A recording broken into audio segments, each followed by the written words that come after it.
അങ്ങനെ finally October 29 എനിക്ക് സർജറിക്ക് ഡേറ്റ് കിട്ടി. ഞാനൊരു ദിവസം ഡ്യൂട്ടി ചെയ്തുകൊണ്ടിരുന്നപ്പോഴാണ് ഈ മെസ്സേജ് വരുന്നത്. ഇത് വായിച്ചു കഴിഞ്ഞപ്പോൾ എനിക്ക് ചെറിയ സങ്കടമൊക്കെ തോന്നി. എൻ്റെ കണ്ണൊക്കെ നിറഞ്ഞു. എൻ്റെ ഫ്രണ്ട് അടുത്തുണ്ടായിരുന്നു.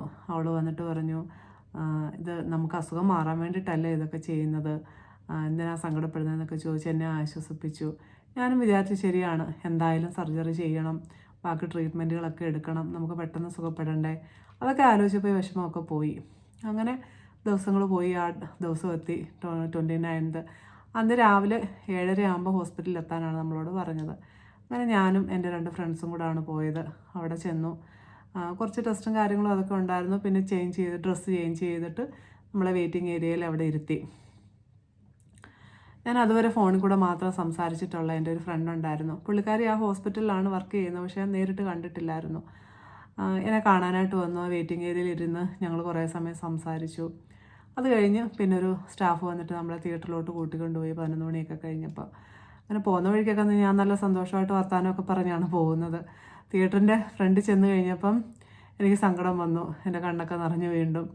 അപ്പോൾ ഒരു സ്റ്റാഫ് വന്നിട്ട് എന്നെ വിളിച്ച് ഒരു കോർണറിലൊരു ചെയറൊക്കെ തന്ന് അവിടെ ഇരുത്തിയിട്ട് പറഞ്ഞു, നിൻ്റെ സങ്കടമൊക്കെ തീരുന്നിടം വരെ അത്രയും സങ്കടമുണ്ട്, അത്രയും സങ്കടം തീർത്തിട്ട് വന്നാൽ മതി. നീ ഇരുന്ന് കരഞ്ഞ് എൻ്റെ സങ്കടമൊക്കെ തീർത്തു, എന്തൊക്കെ വിഷമമുണ്ടായാലും എന്നൊക്കെ പറഞ്ഞ് കുറേ കാര്യമൊക്കെ പറഞ്ഞിട്ട് അവർ പോയി. അങ്ങനെ ഞാൻ അവിടെ ഇരുന്ന് കുറച്ച് കഴിഞ്ഞപ്പോൾ ഞാൻ ഓക്കെ ആയി. പിന്നെ തിയേറ്ററിനകത്ത് പോയി. ഡോക്ടർ ക്യാനിൽ ഇട്ടത് മാത്രമേ എനിക്ക് ഓർമ്മയുള്ളൂ. പിന്നീട് നടന്ന എന്താണെന്നൊന്നും എനിക്കറിയത്തില്ല. അങ്ങനെ ദൈവത്തിൻ്റെ അനുഗ്രഹം കൊണ്ട് സക്സസ്ഫുള്ളായിട്ട് സർജറി കഴിഞ്ഞു. ഈ സമയം അത്രയും എൻ്റെ ഫ്രണ്ട്സ് വെളിയിൽ കാത്തു നിൽക്കുമായിരുന്നു. അവർ വെയിറ്റ് ചെയ്തിങ്ങനെ ഇരിക്കുകയാണ്, എന്താണ് ഞാൻ പുറത്ത് വരാത്തതെന്ന് വിചാരിച്ചിട്ട്. അങ്ങനെ സർജറി കഴിഞ്ഞ് പിന്നെ പോസ്റ്റ് ഓപ്പിയിൽ നമ്മളെ കിടത്തി. കുറേ സമയം കഴിഞ്ഞ് 5 മണിയൊക്കെ കഴിഞ്ഞ് വൈകിട്ട് എന്നെ റൂമിലോട്ട് മാറ്റിയപ്പോൾ അപ്പോഴത്തേക്ക് എൻ്റെ ഫ്രണ്ട്സ് റൂമിലുണ്ടായിരുന്നു. അങ്ങനെ റൂമിലെത്തി.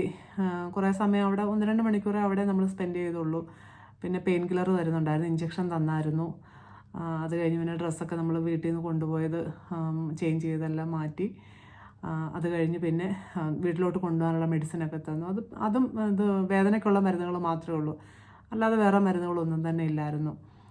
പിന്നെ നമുക്ക് എന്തെങ്കിലും പ്രശ്നങ്ങളുണ്ടെങ്കിൽ വിളിക്കാനും ഒക്കെ ആയിട്ടുള്ള നമ്പറും കാര്യങ്ങളും എല്ലാം തന്നു. 8:30 ആയപ്പോഴത്തേക്ക് വീട്ടിലെത്തി.